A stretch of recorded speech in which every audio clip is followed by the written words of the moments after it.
Welcome to the Panic Room, where we talk about all things panic-inducing. I am the Queen of Panic. Warning, some episodes may contain content that may be disturbing to others. Viewer discretion is advised. Now let the games begin. From junior year of high school until maybe 2 years after graduation, I was best friends with a girl named Vanessa. During this time, I was going through a lot of changes in my social and family life, and she was the one constant, so we became very codependent. Her family life was never that great to begin with. Her dad was abusive and manipulative. Her mom, Lena, was the sole provider and wasn't around often. Her younger sister, Sarah, acted out, while Vanessa held it all together and tried to make everyone happy. Edit. Part of her dad's abuse was to make them stay in their rooms until he woke up, usually well into the afternoon. He wouldn't even let them leave to go to the bathroom or eat. Vanessa did have bedwetting incidents early into high school, and though the lighting things on fire incidents did occur, they were rare. Vanessa loved creepy things, and all her friends just wrote it off like, oh, that's Vanessa, that's how she is. When I say creepy things, I mean like creepypasta, gloomy bear, horror movies, blood and guts, and things like that. She wanted to be a coroner or a mortician, and she collected roadkill and kept the cleaned bones in her garage.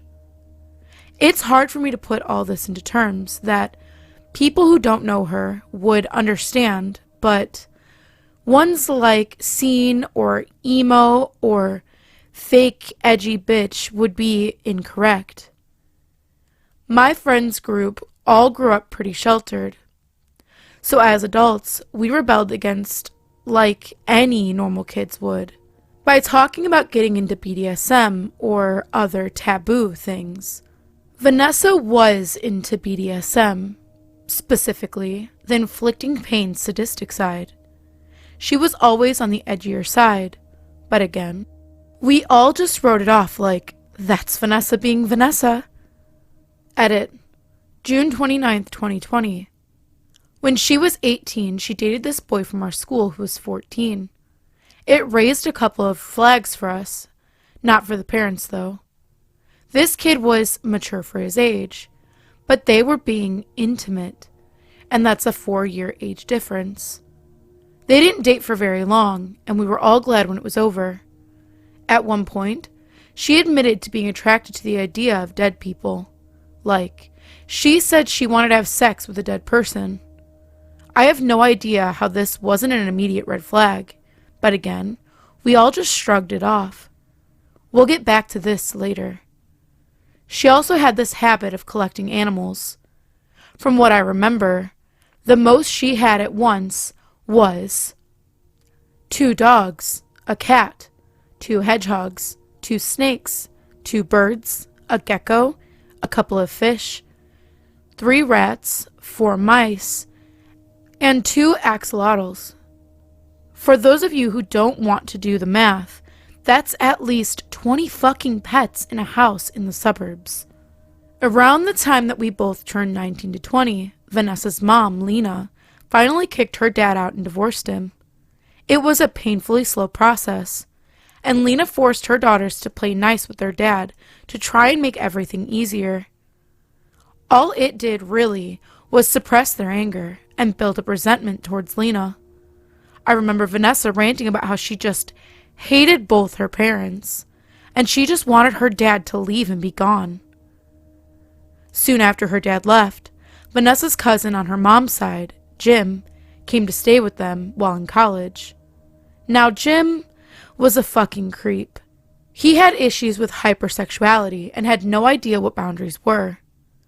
Vanessa's house became a hub for her and Sarah's friends after her dad left, but often we didn't want to be there if Jim was going to be there. He would consistently hit on and make sexual advances towards one friend in particular, to the point where she wouldn't come over. Vanessa felt she couldn't do anything to stop it, no matter how many times she told her mom. Lena would say something about family and needing to be kind. And then it came out that Jim had molested his little sister, and had done similar things to Vanessa and Sarah when they were younger as well. Finally, he was kicked out. The final straw was one of our best friends, Emily, moving into Lena's house with her fiancé, post-dropping out of college, and accusing her parents of abuse and neglect. While this might seem like the least worrisome predicament of this story, Emily had turned into a crazy person who wanted to burn every bridge, and at one point, accused me of trying to kill her with peanut butter. At Halloween that year, Vanessa and I ended up getting a bottle of shitty whipped cream vodka. We drank all of it, despite neither of us being drinkers. During that time, she confessed that she was in love with me. Now, I had just gotten out of a relationship, and I was feeling neglected and lonely, so I was down. We were kissing, and she wrapped a dog leash around my neck to choke me, in a BDSM way. She kept telling me things like, "I love you so much, but I want to fuck your dead body. But I would miss you so much, so I don't want to kill you. But I want to have sex with your corpse." At this point, my brain shut down. We went to bed soon after and fell asleep. I avoided her for 2 days after, anxious as hell, before texting her like, "Hey, I love you, but like a friend, and I can't date right now." And we stayed friends, and everything seemed fine. I can't explain why I didn't immediately bail after she told me that, but I'll blame it on the vodka. One day after the incident, Vanessa called me while at work. I wasn't able to answer, but I stepped away for a moment to check my texts. She had sent me and my best friend a video of her killing an animal. I can't remember what it was now, maybe a mouse. The video showed her playing with it, then strangling it, and then dissecting it. In the background, as she's killing it, you could hear her speaking, replying to the imaginary voice of the mouse. Before you accuse me of embellishing, she told me later that she did hear a voice and she was talking to it. Of course, as soon as I saw that, I freaked, and I called her back, told her she needed to stop, what the hell is going on, and she kept talking about how she felt bad for killing it, but also she wanted to do it again, and wanted to kill something bigger. I immediately left work, calling various centers near our area to see if we could get her admitted to a psych evaluation. I had to convince her and her mom that it was necessary, and I stayed at the hospital for 7 hours while she was being evaluated. She ended up staying for 2 weeks. It was hell. I took care of her 20-plus animals. I visited her when I could. We talked on the phone. We were extremely codependent. And I was mad at myself for putting her away because clearly she was fine, right? Lena was upset with me too, because of the fees and the facts that she didn't believe anything was wrong with her child. When she finally got out, Vanessa wasn't any better. In fact, she told me and my best friend repeatedly that being there just made her want to kill bigger and bigger things. I felt like I had to watch over her all the time to make sure she wouldn't slip up. We stopped hanging out as much because of my job and because I was tired. One day, she actually bought another rat and tortured it, but didn't kill it because I told her not to, and made her give it a name and take care of it. In the end, I made her give them up and another friend took them in. After that, I was overwhelmed and couldn't handle taking care of her anymore, and being so dependent on one person. I didn't want to be responsible for her, and I didn't want to try to control her anymore. So I broke ties, told her I needed a break. She had a hard time understanding that and shit-talked me to our friends. I only saw her once after that, and she tried to make amends, but my skin crawled the entire time. I haven't seen her since 2017, even though we still live in the same area. To be honest, the thought of running into her sends me spiraling into anxiety, and I'm just waiting for the moment when she's arrested for trying to sneak into a morgue or attacking someone.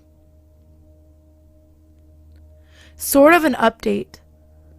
I had a friend of mine from the time that this took place, and she reminded me of the info I added today.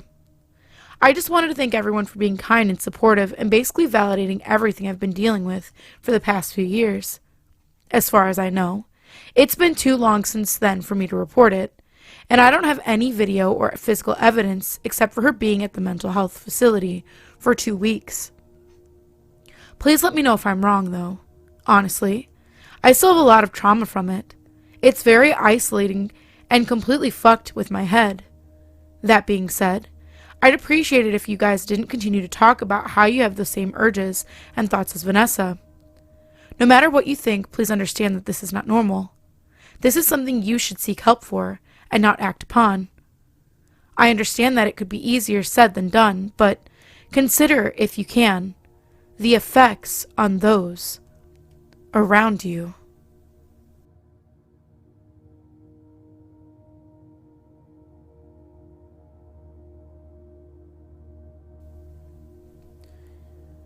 This was Sunday night, October 4th, 2020. I was at the airport about to request an Uber when I checked the Lyft prices. $20 cheaper to take a Lyft. So I requested one and almost canceled it because it was taking a while to find someone.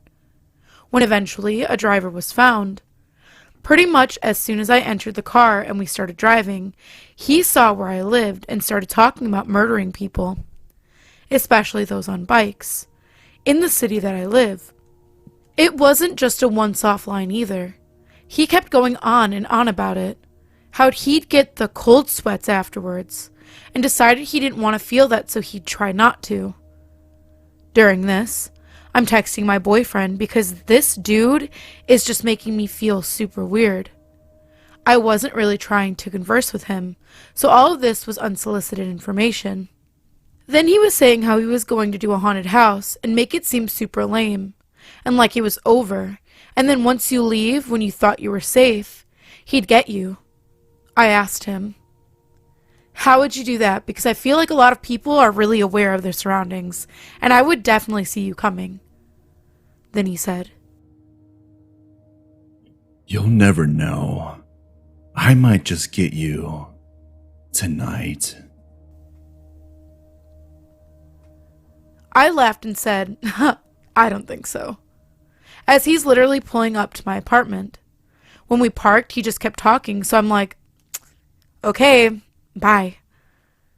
And I had to unlock the car door myself, and when I got out to grab my luggage from the trunk, he almost took off with it. It was weird too. Both when he picked me up and dropped me off, he'd just stand behind me like a weirdo. It was super uncomfortable. He definitely knows which apartment I live in, and I'm pretty sure Lyft fired him. Edit.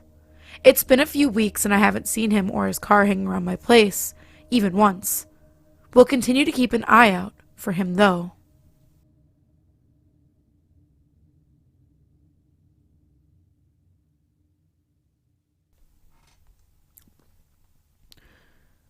A little over a month ago, I had gone to pick up an item from the Kijiji seller, who for the sake of anonymity, we will call Mike, who lives in Canada.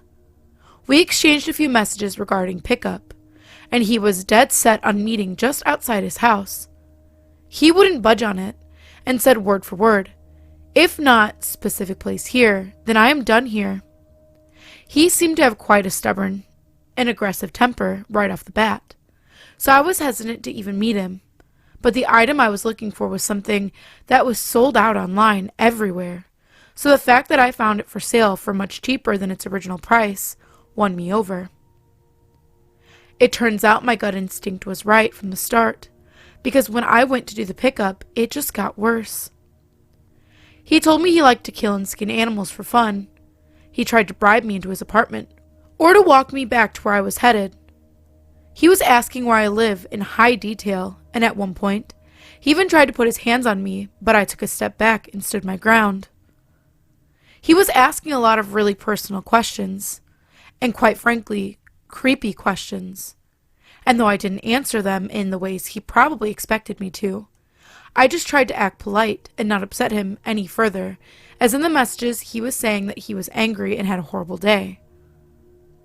Once we went our separate ways, he acted all giddy about the fact that Kijiji supposedly links your phone number to your account, and that would be his way of keeping in touch with me.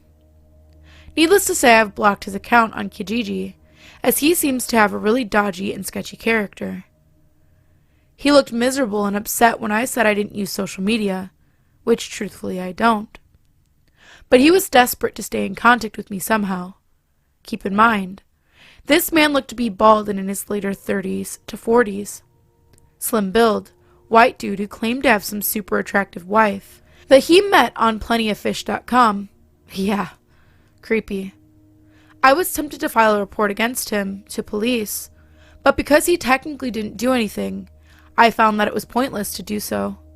And instead, I'm posting a warning about him here on Reddit. Please stay safe out there. Have someone tough with you, or really anyone with you, even if it's a group of people. I legitimately feel like this seller is capable of harming other human beings, and it's only a matter of time.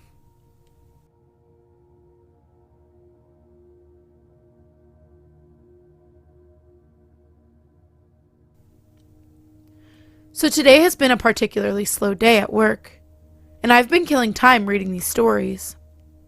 Maybe enough time has passed and I can share mine.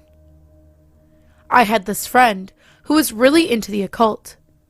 Unfortunately, I was the one who got him turned on to it. We had a mutual appreciation of the paranormal, and all things weird, so I thought the subject would interest him. He started going deep into the subject to the point where he wouldn't talk about anything else. He would actually interrupt a conversation and force the subject back to occult matters. Rude, but sometimes people go through phases where their interest is all that they want to talk about. It was a mostly forgivable offense. I think I should mention that this particular friend didn't have a very large friend circle. His depression and introverted nature kept him inside a lot. He didn't have the best luck in relationships with women. His world was kind of small, and I did enjoy hanging out with him, so I did my best to be a good friend. I didn't want to just brush him off because he was acting a little weirder than normal. Honestly, for the longest time he was totally normal. We'd chat and play games together on the PlayStation. Sometimes we'd go see movies, with my boyfriend accompanying us. We all hung out at the park, we went swimming. Overall, we had a good time hanging out. Things started to go downhill when he started to smoke DMT. Personally, I think psychedelics are amazing tools that can offer insight into your life, but they should be treated with respect. My friend got to a point where he was making it himself, apparently a pretty easy thing to do after a meager amount of research, and he was smoking it daily, multiple times a day. For those of you who aren't familiar with the substance, when you smoke it, you get transported to a different world, an entirely new plane of existence. Your body and yourself don't exist anymore. You're just exploring this alternate reality dreamscape. My personal experience with it led me to seeing a dragon once in this kaleidoscope of a cornucopia. People see all kinds of different things there. Imagine what that does to a person when they're smoking it 30 plus times a day. He started telling me things like he was a reincarnated Osiris. He said he was seeing an Egyptian hieroglyphs all over the place in waking life. Apparently, he had hour-long conversations with entities in his bedroom, even when he wasn't smoking DMT. Of course, I was very alarmed to hear all of this, and I told him he needed to take a serious break. No drugs at all for a few months, so he can find solid footing in reality again. At this point, I was still hanging out with him because he obviously needed some help, and like I said before, he didn't have a lot of friends that could give him that. He was also the black sheep of the family, so I knew he wasn't getting any kind of support from them. He was really close to his sister, and I did reach out to her on Facebook to express my concerns. I pushed her to talk to him into getting some psychiatric help, because he was slipping past the point of no return. I'm not really sure if she took my messages seriously, since we didn't really know each other.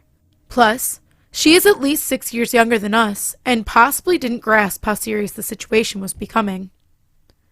In any case, I'll jump forward now to the part where things start to get really creepy. My boyfriend had made arrangements to hang out with our friend at the park. I didn't really want to go because I felt like I needed a break from him and his nonsensical ranting.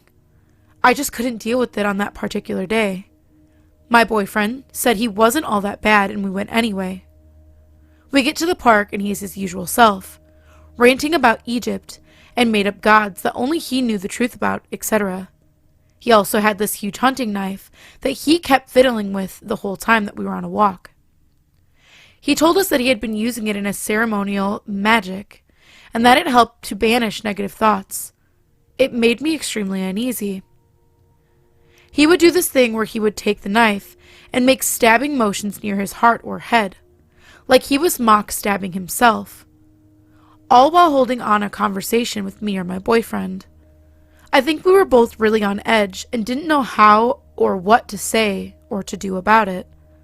I tried to distract him from doing it by bringing up other subjects that might interest him, but he kept on with this ritual. Keep in mind, we were walking on a trail, so it wasn't like we could just say goodbye then and there. We had to walk back to our car and drop him off at his car.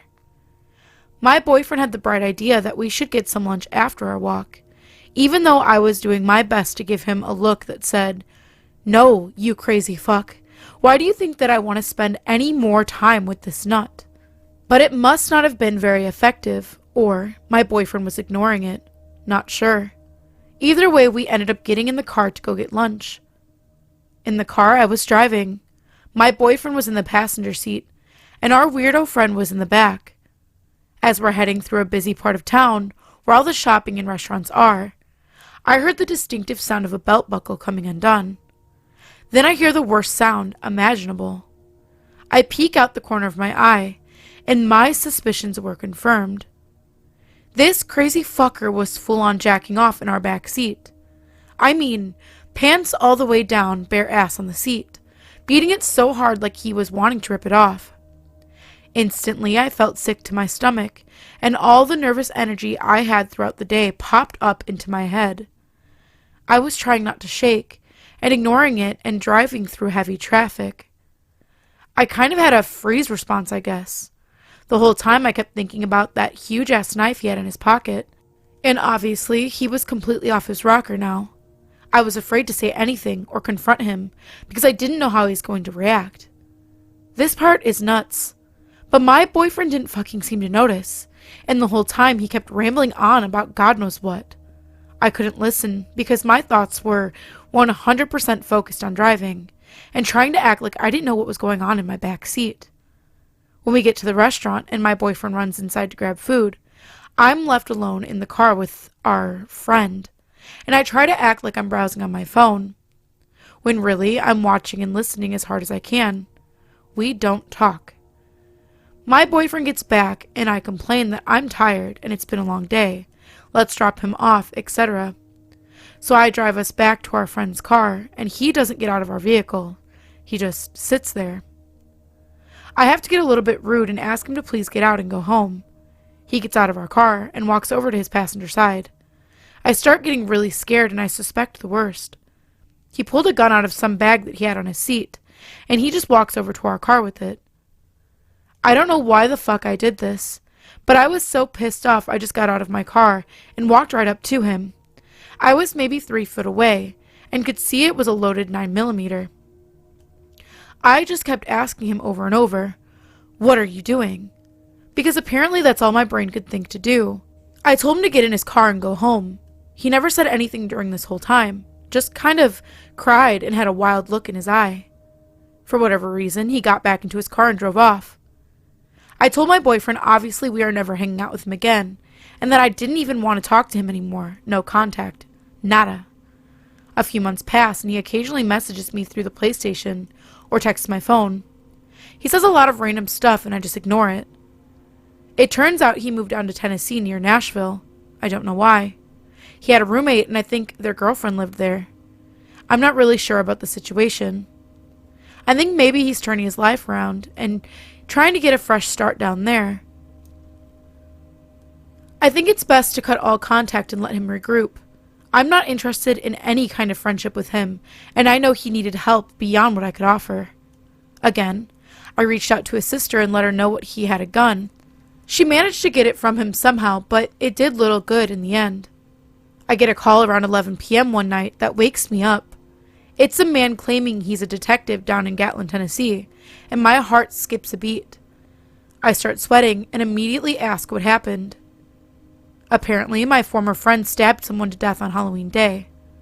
I don't know all the details, and the articles about it are kind of sparse. The whole thing is really surreal, and I'm just feeling lucky that I didn't get shot last summer. The whole thing turned out to be way longer than I meant it to be, but that's the story. I'm feeling kind of creeped out by the whole ordeal, and I'm kind of feeling sick after writing all of this.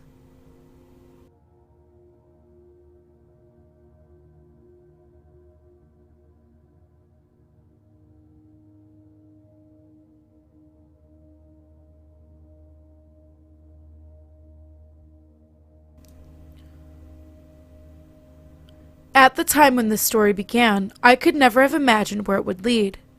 I made many mistakes throughout it, stemming both from my autism spectrum disorder and from genuine character flaws within my control.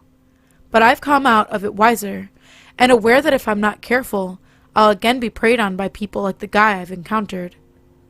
A long time ago, I entered the scene of radical organizing. One of the first guys we took into our group stood out, in that way that he was possessed by overwhelming zeal and enthusiasm. His passion was infectious, and me and my best friend within the group came to like him a lot.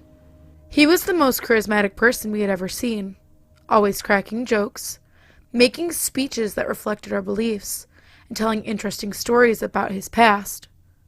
But before long, we began to see the downsides to his intense personality. First, it was relatively benign things, like him spanking his kids, or him keeping his German Shepherd in an inhumane little cage for the vast majority of the day. Then, it was the indications that he was a bit of a loose cannon, like when he blew up at one group member and excluded them from his home for a disagreement that could otherwise have been manageable.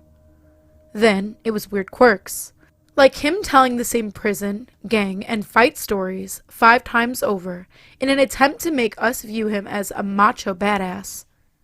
Then it was red flags that we ought to have recognized initially as concerning, like when he advocated for committing crimes against humanity in response to how much he hated the system.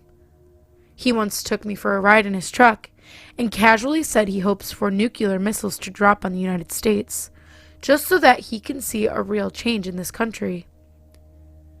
He had ways of meeting people by supposed coincidence, with my friend saying he once had him basically sneak up behind him on the street. There were also sketchy things about his past, like how he used to want to become a Green Beret, so that he could rack up a bunch of kills for the USA, before he supposedly became a dedicated left-wing activist. At a certain point, his latent desire for violence escalated to the point where he had threatened to fight someone on social media who we were having an argument with. Supposedly, it was about defending me, but it was clearly nothing more than macho gangbanging outburst, which was bad optics to say the least. So my friend told him to hold off on doing things like it. Then the cycle of drama started. He left our group and at the same time intensified his efforts to become close to me. He started regularly taking me on rides, inviting me to hang out at his apartment, and going on hikes with me. He and his family knew how to party, and I was having fun. But all the while was this weird undercurrent to it. He would spend sometimes hours at a time ranting to me about how much he disliked my other friend, and how my friend's desire for curbing recklessly violent speech was a sign that he was some kind of fake native. They were both part indigenous. One day, while taking me out on a shopping trip, out of nowhere he said to me, I don't trust you. While we were in a parking lot, he looked behind us like he was noticing something threatening and said,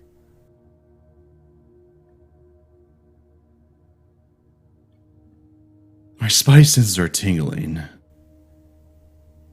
He declared to me that We don't need society. After breaking from everyone else in my circle, at a later point, he got mad that Mexico lost to Canada at soccer, then drove around town looking for Canadians to go after. Did he think he would recognize them by their maple hats or something? I found he had 0 friends besides me, for reasons that were becoming apparent. He had a habit of popping in, driving up to my house spontaneously without regard for boundaries. He talked about stalking, describing elaborate hypothetical plan for tracking down and assaulting my friend and the others in the group for supposedly having wronged him. He told an outrageous story about my other friend having said a racial slur, even though this was wildly out of character for the alleged target. I often felt myself getting creeped out, while not wanting to face why. Then he friended me on Facebook and got into a confrontation with my other friend over some stupid drama. While trying to cancel my friend on social media, he said, "If I ever test positive for COVID, then I'll be paying you a visit to your place." in the context of him having brought up my friend's older dad and stepmom. Then he started trying to isolate me from my other friends, claiming I needed to cut them off in order to be truly principled. I politely refused, now aware that he might come after me or my family if I ticked him off. Then he'd cut me off several months before reaching out to me again. I should have cut him off right after the inciting incident, and made clear to him that I shared my friend's disapproval of his loose cannon way of operating, but I allowed myself to be manipulated into being passive, and this had consequences. A couple weeks before the 2020 election, I briefed him on the news about the potential for political violence on the oncoming days. This evidently sparked inspiration in him, because 10 days later he invited me on a very strange drive. While I rode with him, he asked me questions about how close I felt to the country's situation was to civil war. During this conversation, he drove up to my friend's house asking, "Is that Rachel's house?" As if he didn't know, then he asked, "When was the last time you've been to that house?" To which I answered honestly, saying I'd recently gone there. A few days later, he'd cut me off again, this time because I had supposedly betrayed the movement by going to the house. Half a year later, he reached out to me again, later saying he had forgiven me for my supposed wrongdoing of not cutting off my other friends. On and off, we hung out again, though now I consciously didn't trust him. But he had ways of charming me, relating with me about topics I'm passionate about, and building up my self-confidence through encouraging banter. And it seemed like things would return to normal, like things were ever normal with this guy in the first place. The cracks in the facade began to show when he took me on another drive. He didn't pull up to my friend's house this time, but he explained the thought process behind why he had done so previously. He said he was asking for information on the present political tensions so that he could decide whether the 2020 election was the right moment to go on a murder spree. He described a scenario where he would drive me across the area and take me to help him pick off individuals he had felt had to go. He then told a story where he had caught his old girlfriend throwing a party without him, pulled out a knife, and went after one of the guys. "The Halloween music was playing in my mind," he said. He then described the scene where he got within an inch of stabbing his target before the poor dude's car kicked into gear at the last second. I was more concerned than ever, of course, but I also was more inclined than ever to appease him to keep myself safe. That was another mistake of mine. A few weeks later, he texted me a link to a gore video saying, "These things happen in war. If you can't handle this, war is not for you." It wasn't until I talked about this incident to my other friend, the one who got targeted with the racial slur accusation, that I was made to realize just how dangerous of a situation I was in.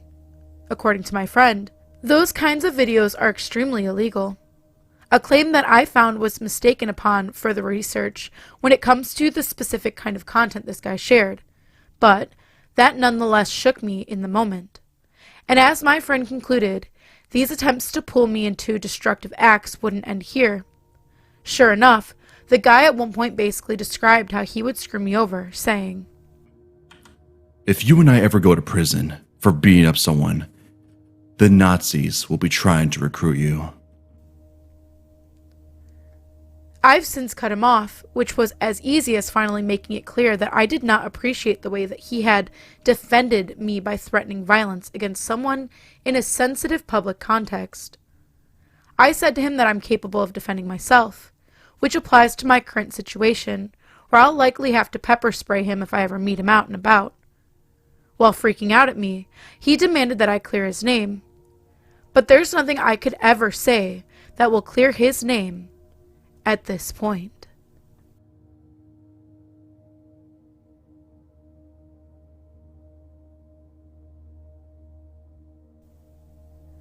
Me and my husband met a couple, L and D, on the estate where we lived. We became very friendly, and they were either at ours or us at theirs. My children loved them to bits. A few years ago, the couple we met decided to part and go their own ways. Me and my hubby still saw both, as my brother was with L's daughter, and D lived near us. We started to see less of him, and he started to look dirty and unkempt. We stepped in and helped him get food. I cut his hair. We helped him get out of bed, and he seemed to pick up a bit. He said he would never take drugs again. Within 2 months, he was back on them. There was no helping him whatsoever. We had to let things run its course and see what happens. It was very upsetting as the children were always asking about him. But there was no way I was having him around the kids like that. In January 2014, we had tried once more to see if he would come to his senses. But no, he hadn't. We turned up at his bedside to find the police had cornered it all off. We couldn't get near it. We asked what was happening, but we couldn't find anything out.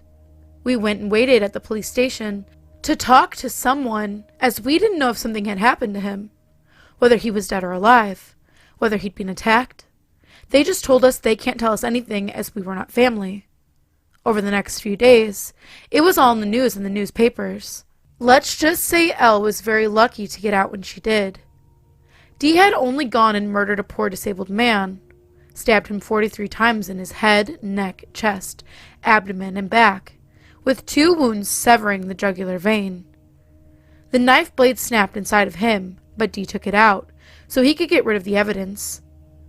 A still unexplained colorless liquid had been poured all over his face. He left him for 3 days, re-entering the flat to steal all of his belongings to sell them. He stole the bingo money the poor man won that day. He was found by a family member who was worried as they had not heard anything from him. He even took bloodstained money to pay for the heroin he bought. When he was asked, he said he cut himself on a can of tuna. He stabbed him that much the blade had to cut through his own hand. We found out D had 71 previous convictions for different offenses. He got 21 years and about 4 months sentence. May he rot in hell. Was this the man we knew? The man we had led around our kids? I didn't want to admit it, but it was. We had let this monster into our family, into our life, tried to help him. It's taken a long time to get over this, and I still don't think I'm really over it. I just keep thinking, maybe if we helped that bit more, we could have prevented this outcome. But also maybe not, too. It just really creeps me out to think about it. Since then, we don't let people around the kids, and we just keep ourselves to ourselves most of the time now. It proves you really know who anyone is. After he'd been in jail a few weeks, I received a letter of him asking for money, and for photos of my children to put in his cell. Why the fuck would I want my kids up on a cell wall of a murderer? I did not answer, and have received nothing since. I just hope he never gets out and dies in there. It's the least he deserves. This murder is classed as one of the worst in my town. R.I.P.K. You got taken too soon, and you really did not deserve any of it.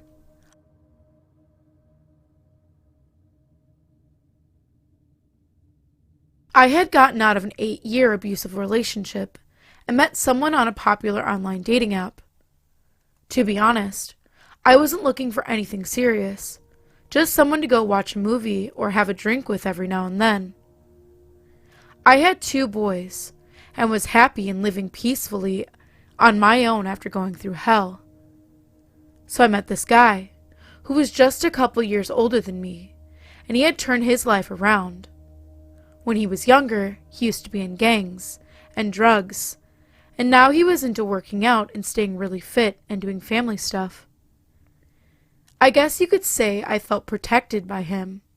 He was a hard worker, self-sufficient, had a son, and he loved going to the gym every day. I myself had kind of a crazy past, but overcame, so we seemed like a good fit.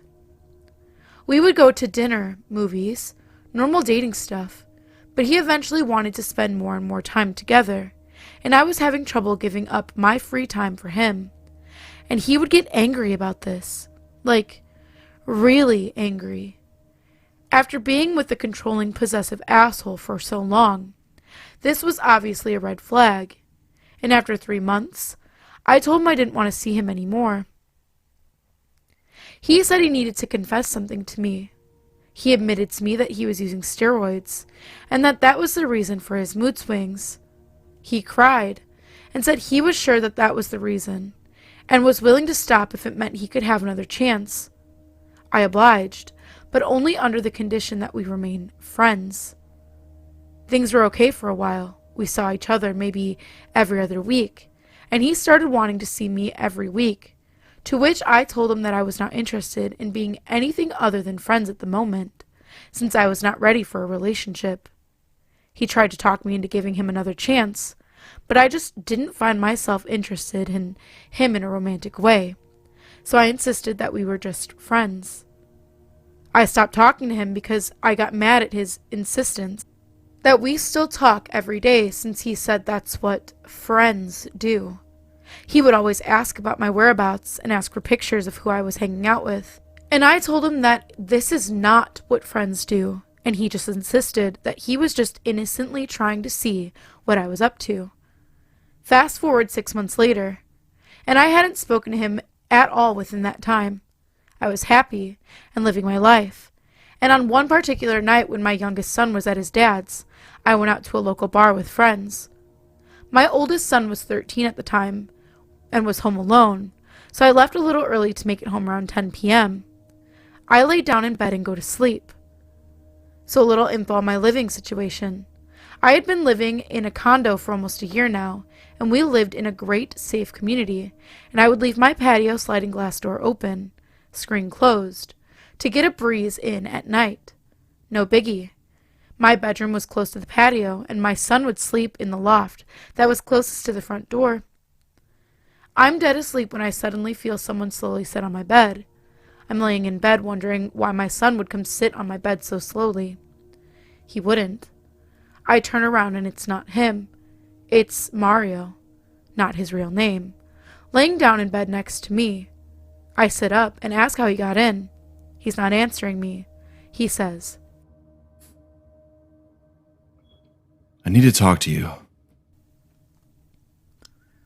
I said, okay, well, when you need to talk to someone, you don't sneak into someone's room, you call them. You leave a note for them, literally anything but this. I'm thinking I'm going to kill my kid for letting him in, he said. I don't have your number anymore. I need to talk to you before it's too late.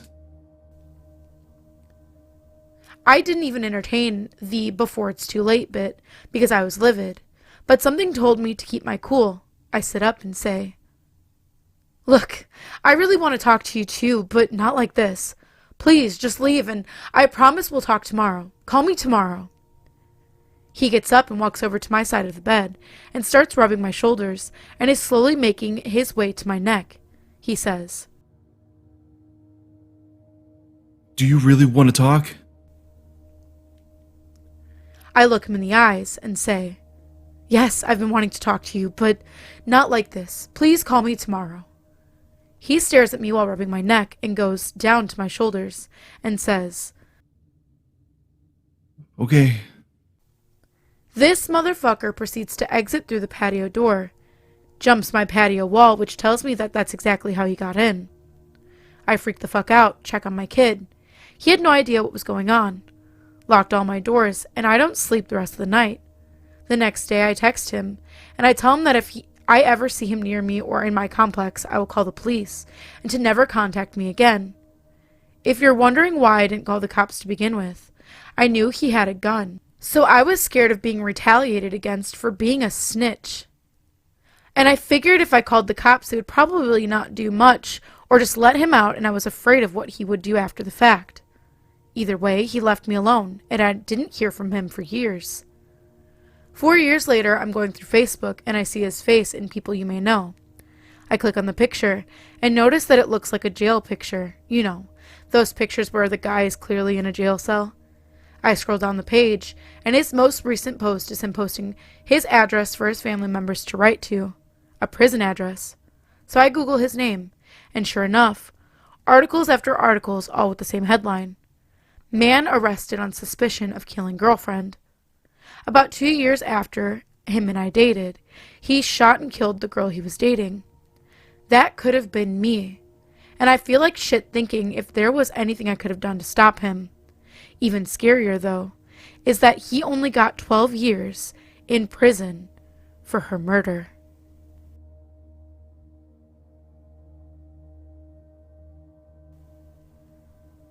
To give a little context, I used to work in an apartment complex.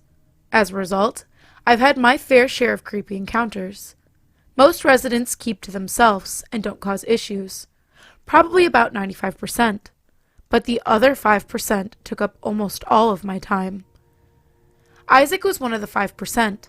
When he first rented his apartment, he definitely had stoner vibes, but he was nice enough and passed his background check. Almost immediately, however, he started causing issues.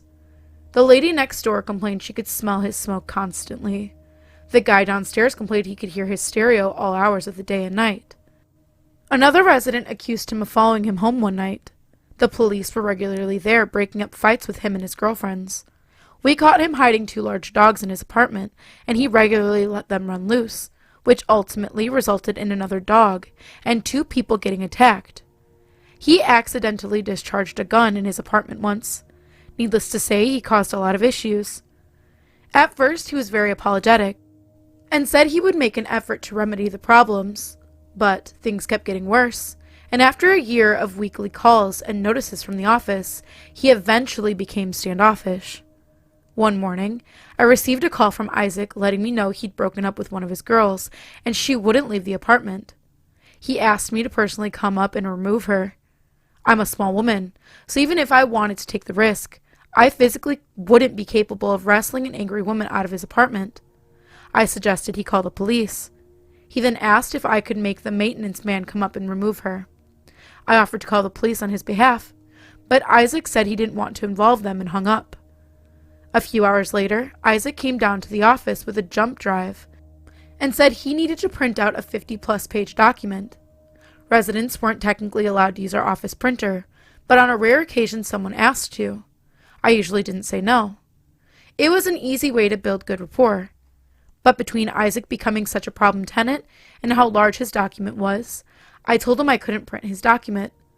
I gave the excuse that our printer, toner, print history was monitored, and we would get in trouble for him printing such a large document out for him. Not liking my answer, he started screaming about how it was bullshit. He accused me of being useless, bringing up my refusal to fight his ex and power tripping. He called me a "You fucking bitch! You fucking bitch!"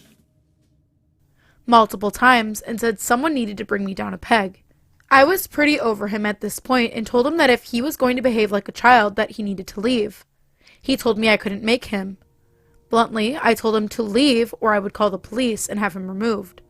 I also told him I would ban him from the office going forward. Normally, I tried to kill the residents with kindness, But his lease was ending in a week, and I didn't care anymore if he hated me. My threat seemed to work. He angrily knocked my pen holder over, then slammed both doors hard as he left. The following morning, a cop was waiting for me when I got off work. He asked if Isaac was a resident, and I confirmed he was. The officer explained that the body of a teen had been discovered the day before, and Isaac was their prime suspect. He was the last person to text the kid, asking him to meet where his body was found shortly after the message. The police believed Isaac had been paid to kill him. Based on the timing of the text and when the boy was discovered, Isaac would have had to leave the office and gone directly there. Ultimately, the police wanted to use Isaac's move-out day as an opportunity to try to catch him. To no surprise, he didn't show up.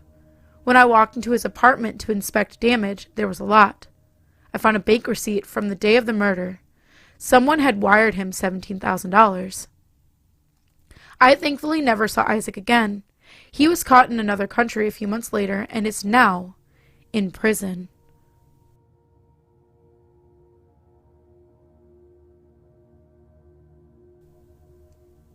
If you're into true crime shows or channels, you may have heard this story before, or at least the main details.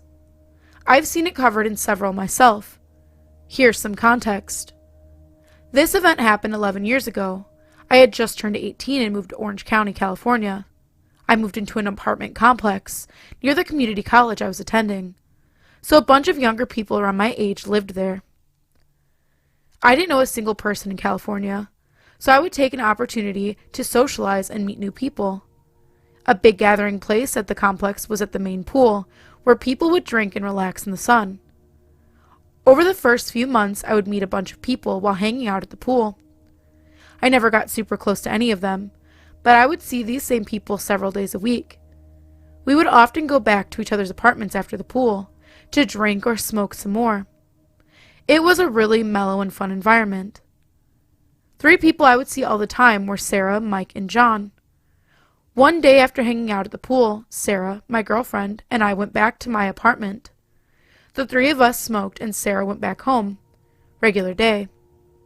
The next day we were at the pool and there were a few of the usual people missing, but still a solid 10 people. So we didn't really notice. We go home later that night and my girlfriend gets a call from one of our friends. My girlfriend playfully answers her phone, and the expression on her face starts to change. She's just listening and her eyes get super wide. She says, "What the fuck? Are you fucking serious?" And she hangs up the phone. I'm super confused, so I ask her. She says, "Dude, the police just found Sarah dead in Mike's apartment and Mike is nowhere to be found." What the fuck? It was insane. I asked her if he said anything else, but she told me he was really hard to understand. We went to bed and met up with the usual crowd at the pool the next day, which included John and his fiancée. We were all talking about how unbelievable this is. Sarah was the epitome of sweet, and Mike was easily one of the kindest people I've ever met. He was one of the first people I met when I moved, and he gave my underage ass some beer and told me stories. These were both good people. It didn't make any sense. We all kind of started speculating and just tried to make sense of it. Nobody can get a hold of Mike. We all start to worry if he's safe. Somebody suggests that Mike's probably killed Sarah, panicked, and ran. That was a hard pill to swallow for most of us, but it was the only thing that kind of made sense. John shook his head and said, Man, just awful. We all dispersed and went home. It would be the last time that I would see most of those people. Fast forward a month or 2, I was hanging out in my apartment one evening when my girlfriend calls me frantically. "Please come to my friend's apartment. You're not gonna believe this shit. This is the most fucked up shit I've ever experienced," she said. I rushed over to the apartment where my girlfriend was. She was with 2 friends we knew from the pool. One of them was crying hysterically while the other sat with him. My girlfriend motioned for me to go outside, and the other friend stayed back to keep consoling the other. Once we were out of earshot, she told me why her friend was crying so intensely. Her friend had just got back from being with the police. He was asked to identify pieces of a dismembered body that were found in the sewer. He was crying because he positively identified the body parts as Mike's. How did the police know they were there? They knew because John told them he did it. Turns out John was and still is a broke piece of shit. This bastard was engaged and didn't have enough money for his wedding. Being a goddamn smart person, Mike had a bunch of money saved up. John found out about it and decided to kill Mike and steal his money. John was an acting student and asked Mike to help him move some heavy things at the theater. When Mike's back was turned, John shot him. He then took Mike to another location where he dismembered his body and dumped the remains in the sewer. John took Mike's keys and phone and then went back to Mike's apartment. From there, he texted Sarah on Mike's phone, asking for her to come over because he wanted to talk. Being the sweet and caring person she was, Sarah went over to Mike's apartment to help him feel better. When she got there, John snuck up behind her and shot her. He left the apartment and framed Mike for Sarah's murder. John was caught because he's a stupid fucking idiot. He paid some kid to withdraw money from Mike's ATM account. Cops found the kid, and he told them about John. They quickly tracked John down at his fucking bachelor party. And he was taken in for questioning where he would admit that he murdered Mike and Sarah. He would later be sentenced to death. After sentencing, Mike's dad spoke to John across the courtroom and said, "Turns out his fiancée tried to help him hide evidence, and she was sentenced to time as well. All in all, a pretty dark story. Aside from the violence, what messes me up is that this guy had literally just murdered 2 of our friends, and he was at the pool commiserating with us, like genuinely acting upset, sad, and confused. He's a horrible human, and I hope he suffers for the rest of his life. My deepest and continued condolences go out to the family of the 2 innocent people that were killed."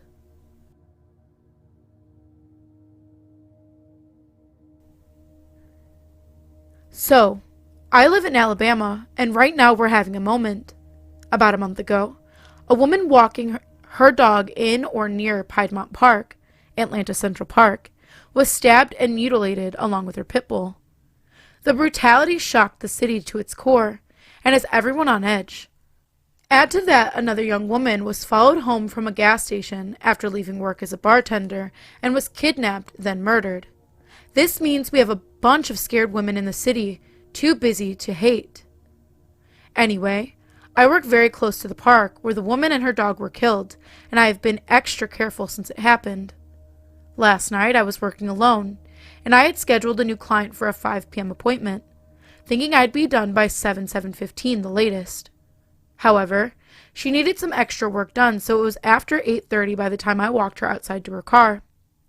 We stood there, talking in the parking lot for a couple minutes before she got in her car. Here I should add that my parking lot is small and fairly secluded because of a large hedgerow and retaining wall. After I made sure she was safely in her car, I went back into the salon and locked the door behind me with the intention of cleaning and locking up.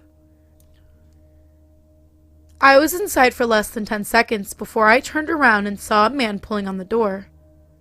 There had been no one in the parking lot that I could see, and there were no other cars than mine and my client. This guy appeared from nowhere. As I said, I'm already on edge, so I stood there for a second, not sure what to do. And he stood there staring at me with his hands on the door handle. Finally, I walked up to the door. It's a glass door so I could see him and he could see me, and I said, "What's up?" I could see that he was surprised that I didn't just unlock and open the door, and he stuttered a couple times before pointing at the hair product Waltz and saying, "Oh, I wanted to buy some of that makeup over there." Here I noticed, 1, he's got a pretty good black eye, and 2, he's wearing a fairly large surgical mask outside, alone, which made me think he's trying to hide his identity. I told him, "That's not makeup, that's hair products because it's a hair salon, and we're closed." Then I turned out all the lights at the front of the salon and walked towards the back wall to hit those lights as well. Once I had all the lights out, I could see him, and he could not see me, so I watched him, because I didn't want to go right out after that. He ended up pacing back and forth by the front door for a couple minutes, and then he walked to the upper part of the parking lot, above the retaining wall, and stood half behind the tree and bush. He would stare at the salon door, then crouch down, then walk away all nonchalant. then come back to his hiding spot and stare at the door again. After watching him do this about 3 times, I decided on the next time he walked away, I was going to make a run for my car. As soon as he turned his back and started walking towards the direction of the park, I ran out, locked the door, and sprinted the 20 feet to my car in full-on panic. Thank God for keyless entry. I have no idea what he was up to, or if he really was a serial killer. Probably not. Probably just trying to rob me. But what I do know is that he definitely saw me in the parking lot, talking to my client, and I did not see him. I also know that if I had not locked that door, I would have had a much different night. There is no question in my mind that he was going to harm me in some way. As a side note, lots of people have asked if maybe he was homeless, and I absolutely do not think so. He was well dressed. His head was bigged, and while he definitely scared the crap out of me, he did not give off the desperate vibe of a lot of the homeless / mentally ill / addicted people that I've encountered in the past. Those people don't scare me, really. Mostly, I feel sad for them and try to help them in some way. This guy had every alarm in my body screaming at full volume. Be warned. If you're coming to the A right now, maybe don't.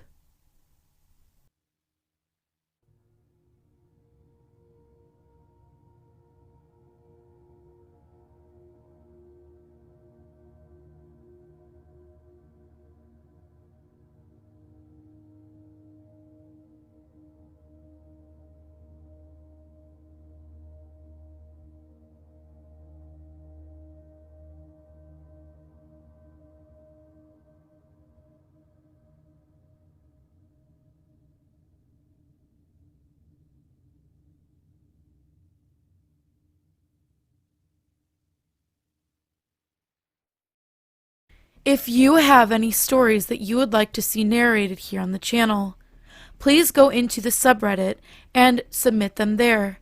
The link is in the description. Also, we do have a Discord now. Thank you so much to Creepy Clown Girl for putting it together for us.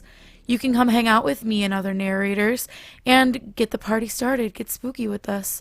That link is also in the description as well. And last but certainly not least, I wanted to introduce the King of Panic. We have a lot of brand new content coming soon with him in it. He is very talented. He does not have his own channel. He just kind of wants to be a part of this. So if you would like to hear from him once you start and you like his voice, stay tuned here. And as always, thank you for visiting the Panic Room. You have successfully made it to the next portion of your tour. Please stay tuned for your next prompt.